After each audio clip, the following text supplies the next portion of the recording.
I don't want no mother to go through that. I really don't. No mother should be worried to death, sick to their stomach for their child. And just imagine what Michael Jackson's mother was going through when he was under this significant amount, this huge amount of medication. Like I said, I give praises to the Most High, Jesus Christ, because he healed me. He brought me from a mighty long way. And if you guys want to hear my full testimony, let me know in the comments down below. Like, yeah. We Exposed Who Really Killed Michael Jackson, TMZ investigates. I know you guys been awaiting and requesting to resume this series, and my goal is to finish this series today or later this week, sometime this week. I just got back in town. I would be in town all this week. If I sound a little bit out of it, I apologize. I don't know what I caught while I was out there, but the show must go on. And last time I checked, we left off on Michael Jackson's wife. And yeah, I'm just gonna get right on into it. Like I said, if I sound a little bit out of it, I apologize. Yeah. That being said, let's get on into it. Oh, and you know, Gordon got to make an appearance every once in a while. You know, he's family. Let's get it. I'm so sorry that I participated in it.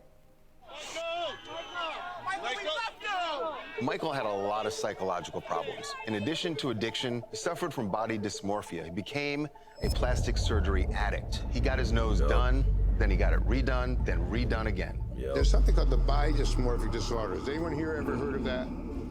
Anyone here? Are there any women right here? Women? Any women here? So you know these people, if you walk down the street, are obsessed with the way they look to the point where they distort themselves. And these are people who go after doctors and end up having faces after faces. They look tighter and tighter, so they don't look human anymore. And these are the people you really have to do with, these body dysmorphic people. Wait, hold on. I gotta rewind this. What is he saying? The body dysmorphic disorder. Has anyone here ever heard of that? Done, then redone again. There's something called the body dysmorphic disorder. Has anyone here ever heard of that? Anyone here? Are there any women right here? Women? Any women here? So you know these people, if you walk down the street, are obsessed with the way they look to the point where they distort themselves. And these are people who go after doctors and end up having faces after faces. They look tighter and tighter, so they don't look human anymore. And these are the people you really have to do with, these body dysmorphic people. When you look in the mirror, are you... Okay, so I don't know why he was calling out the women in the studio. I'm a little lost. I'm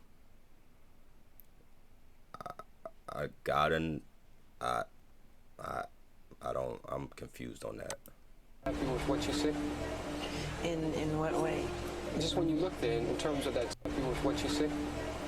In what way? Just when you look there, in terms of that social philosophy. I'm never totally satisfied. I always wish the world could be a better place. No, not at all. Is it like on a scale where he was an extreme? Extremely, but he really viewed his face as a work of art. You have to understand. It's hard to understand this, but he really looked at his face as a work of art, an ongoing work of art. Wait, was his about aging, or was it about... It was about pure beauty, and he wanted people to see him and pee in their pants. That's what he told me.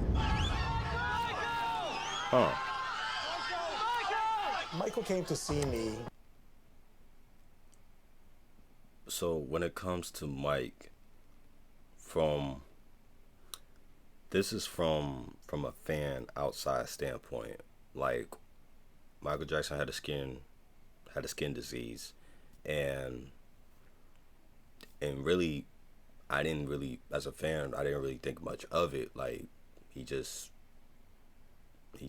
had the funds and the resources to change his skin completely, because he's a performer. I guess he didn't want to show the spots of the pigmentation fading or whatever while he's on stage, you know what I mean? But let's rewind this one more time. Is it like on a scale where he was an... You have to understand, it's hard to understand this, but he really looked at his face as a work of art, an ongoing work of art. Was his about aging, or was it about? It was about pure beauty, and he wanted people to see him and pee in their pants. That's what he told me. Michael came to see me quite a number of years before he passed away. He was referred to me by his dermatologist, Dr. Arnold Klein, and he was seeking surgery on his nose. But his nose had been operated on many times before that. And so I did the courtesy of examining him and then advised him against having surgery for fear that one more procedure could conceivably compromise the blood supply to his nose. And so he was not very happy with me. He tried to encourage me to change my mind, but my mind was fixed the moment he walked through the door. It was his addiction to opioids and anesthesia that... The moment he walked through the door. I mean, cause you gotta sit and realize, like, at a certain point, the more you damage your body like that, it's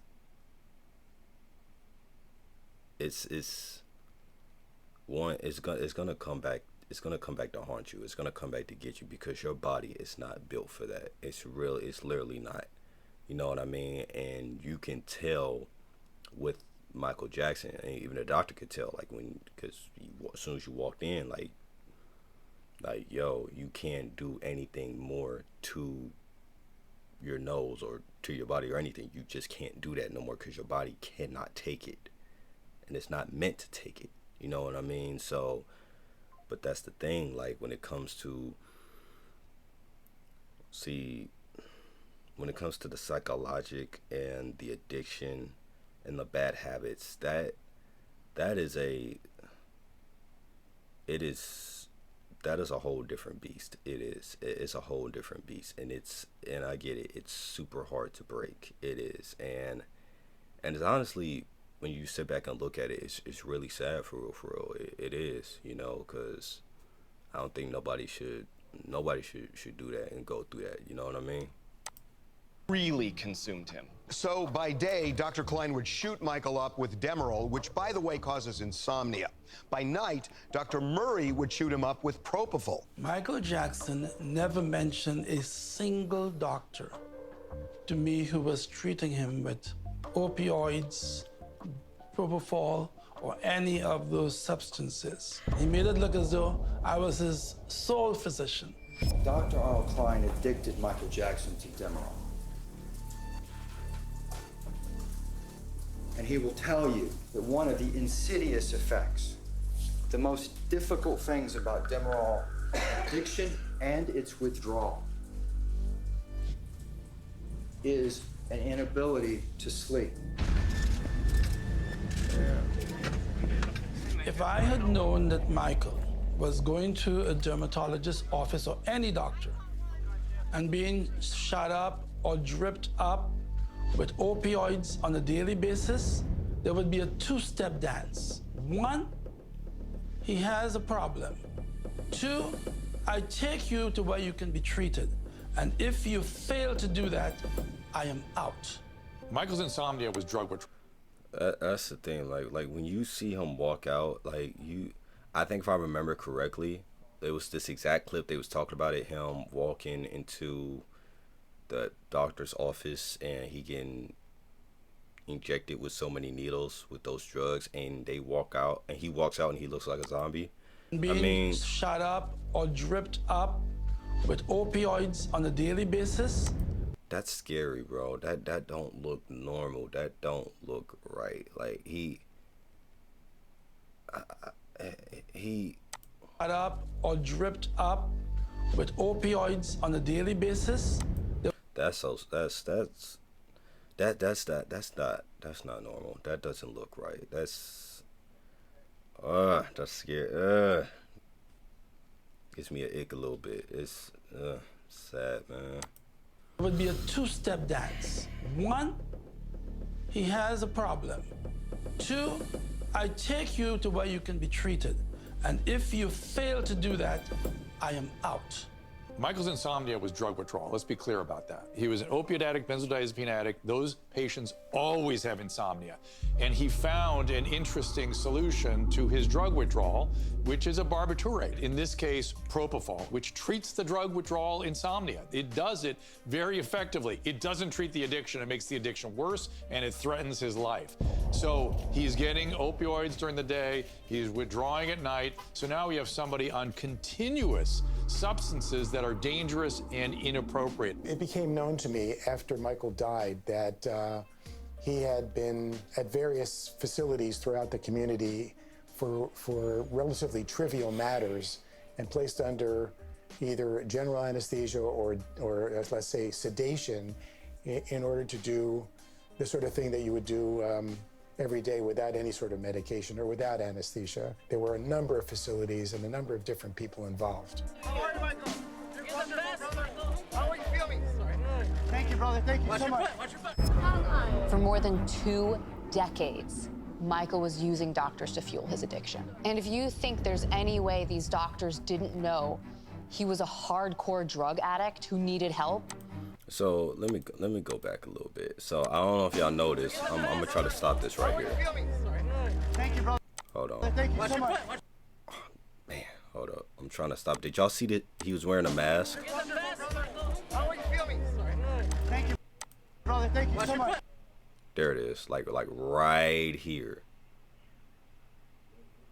Like, even to a point, like even he knows when he walks out, he looks like a zombie. He don't look right, even though he's been messing up his body throughout his whole career, but still, dude looks like a skeleton when he walks out.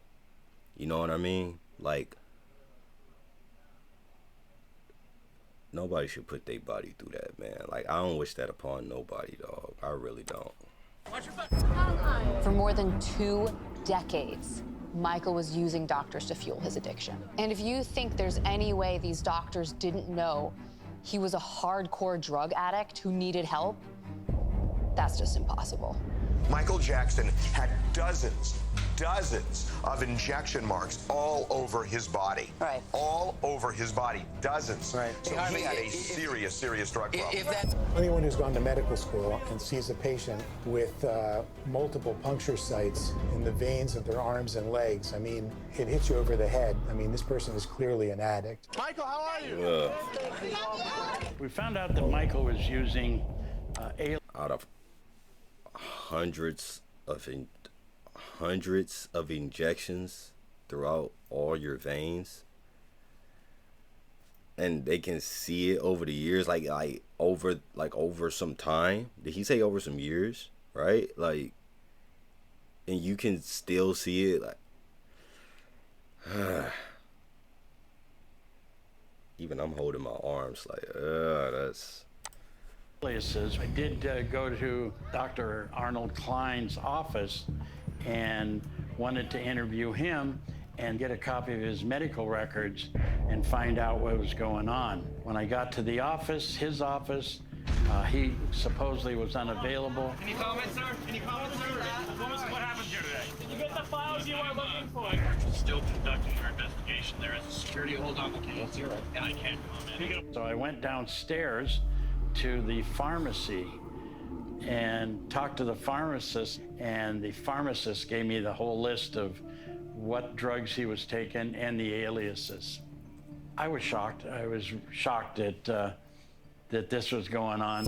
The doctors allowed him to use 19 different aliases for all these different medications, powerful medications, and with that, you cannot cross-check against each other because one doctor doesn't know what name another doctor has given, and that's enabling abuse. Hey, Michael! Michael! The way 19 of them. 19. That's like 19 prescriptions you taking all at once. You know how, oh man, listen, bro, like there's a point where, like,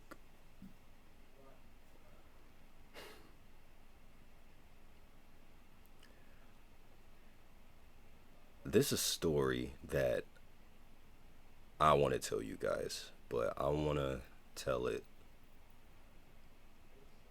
at the end of the video, if you don't mind. I'm not gonna have this being too long. This is only 14 minutes, so let's keep watching. Stay tuned.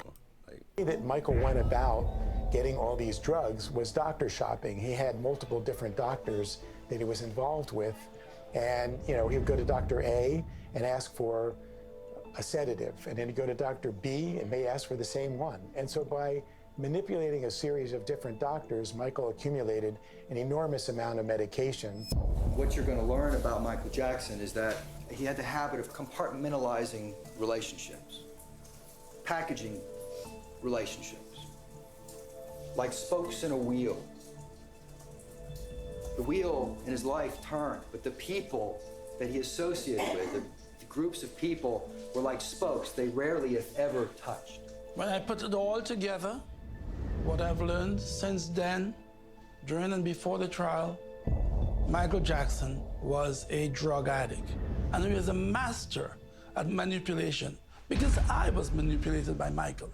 I did not enable him at any time in his addiction. I would never do that. I cared about Michael too much. I loved Michael. I haven't lost that love for Michael, despite the pain and suffering that I've encountered. There were what they call a drug book, that every doctor has a book that he puts his patient's information in, and supposed to list what medications they had. And that Dr. Klein actually had two books, one that just showed some miscellaneous medication, and then another book that listed his aliases and some of the other medications he was getting.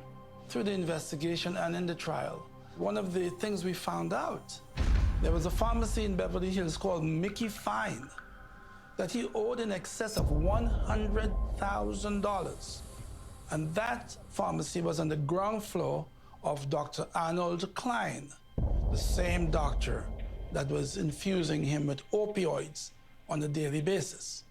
After Michael's death, the extent of his drug use became evident. He had basically a pharmacy of prescription drugs, dangerous drugs, written by various doctors using Jackson's 19 aliases. And the list of prescriptions found at his home after he died, it was eye-popping. Such a variety of powerful meds, it baffled even the most seasoned of doctors. I don't even know. Like 19 medications. Like it's like specific types of medications that what did he say? Hold on. And it's certain medicines or medications that he was taking. He said some of them were so powerful, like it's mind-boggling. Hold on. What's the word that he said? And the list of prescriptions found at his home after he died, 19 aliases. Aliases. And the list of aliases, okay. Prescriptions found at his home after he died, it was eye-popping. Such a variety of powerful meds, it baffled even the most seasoned of doctors. I gotta look this up. What's aliases for a second? I want to get a clear definition of it. Aliases.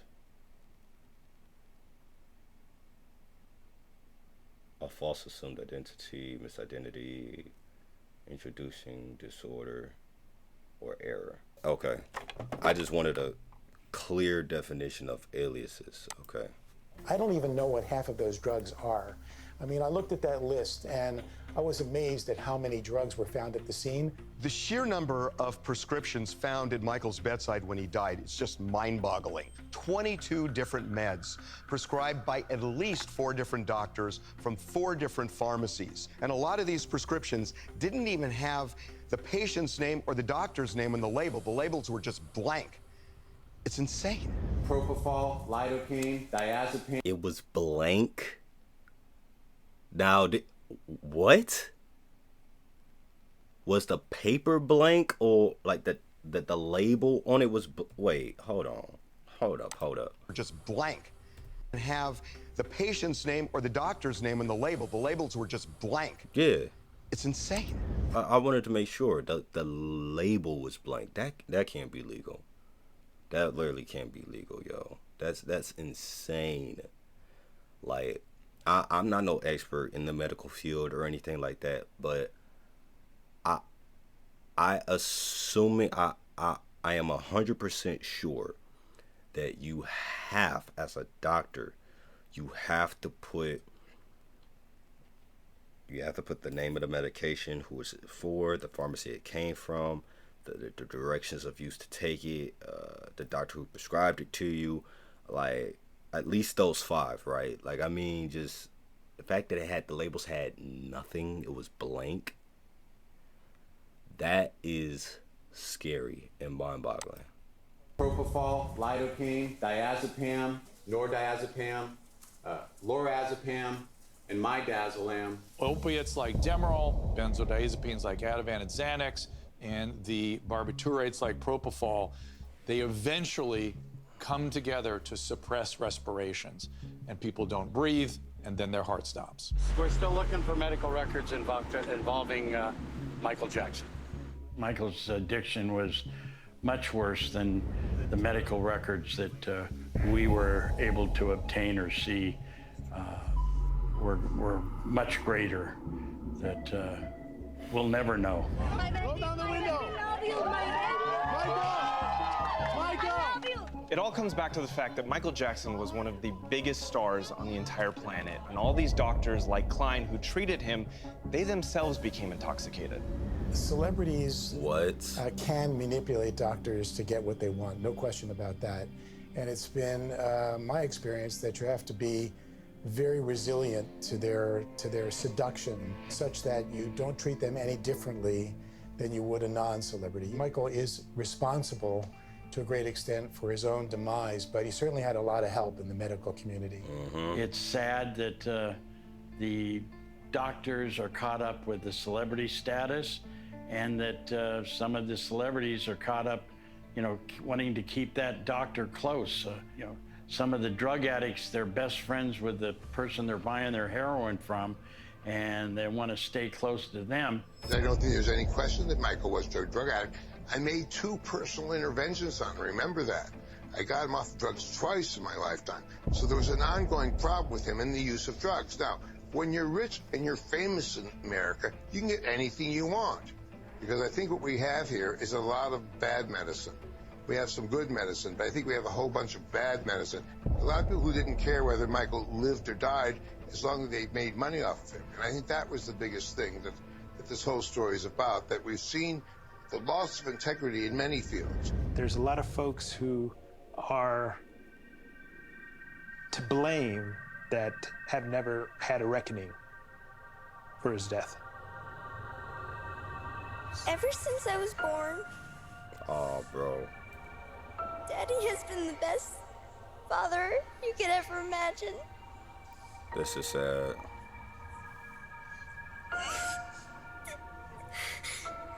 And I just wanted to say I love him so much. So addiction is one thing, but there's another factor in Michael's death, a big factor. At the time Michael died, he was rehearsing for the This Is It tour. And So there's going to be a part 4, and my goal is to release it sometime this week. I'm going to be home all this week. So this is the story I wanted to tell you. I'm going to keep it a little bit brief, and this is part of the testimony that I once shared with y'all on one of my Motivational Monday videos before. And so once upon a time, when I was going through a lot medically, I was under a significant amount of medication. And my mom told me this years later, after I got healed. After I got completely healed. And thank you, Jesus. I got completely healed. And my mom told me that while I was under this medication, she told me, like, when I got up early for work and I had to be at work at 6 o'clock in the morning,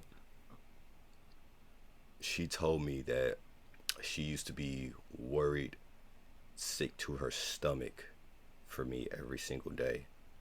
when I go out, because she said I looked so drugged up. I looked so out of it. I looked like a zombie. And literally just watching this clip, like just watching this and how what Michael Jackson went through. Obviously I wasn't, not as much as he was going through, but like just them saying that he looked like a zombie, he didn't look normal, like that actually just reminded me what my mom told me years later.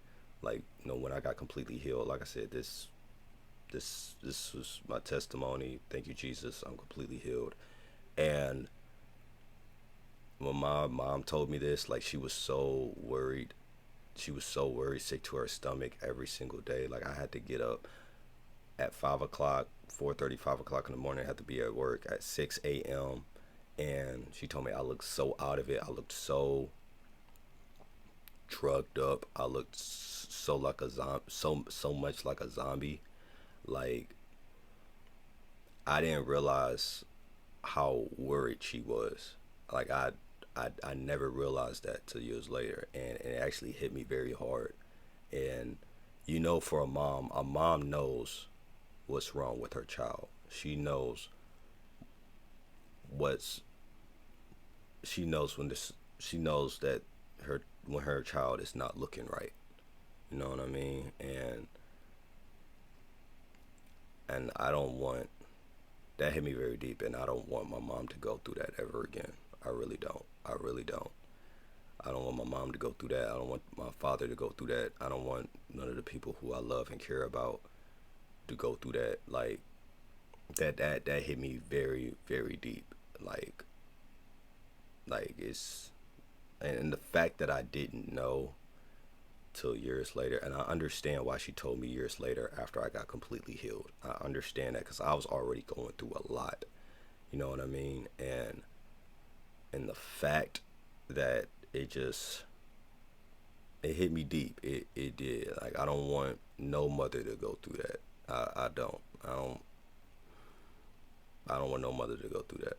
I really don't. No mother should be worried to death, sick to their stomach for their child every single day when they leave the house.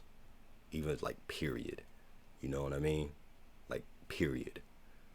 So, like, and just imagine what Michael Jackson's mother was going through when he was under this significant amount, this huge amount of medication. It's awful, man. It's awful. Like I said, I give praises to the Most High, Jesus Christ, and because he healed me, he brought me from a mighty long way. Like I said, I told Jesus, if you can get me through this, I promise you I want to preach your kingdom across the entire world. And that's exactly what he did, and I want to continue to do that. I got to fulfill that promise as he fulfilled that promise, as he fulfilled his promise to every single one of us. And if you guys want to hear my full testimony, let me know in the comments down below.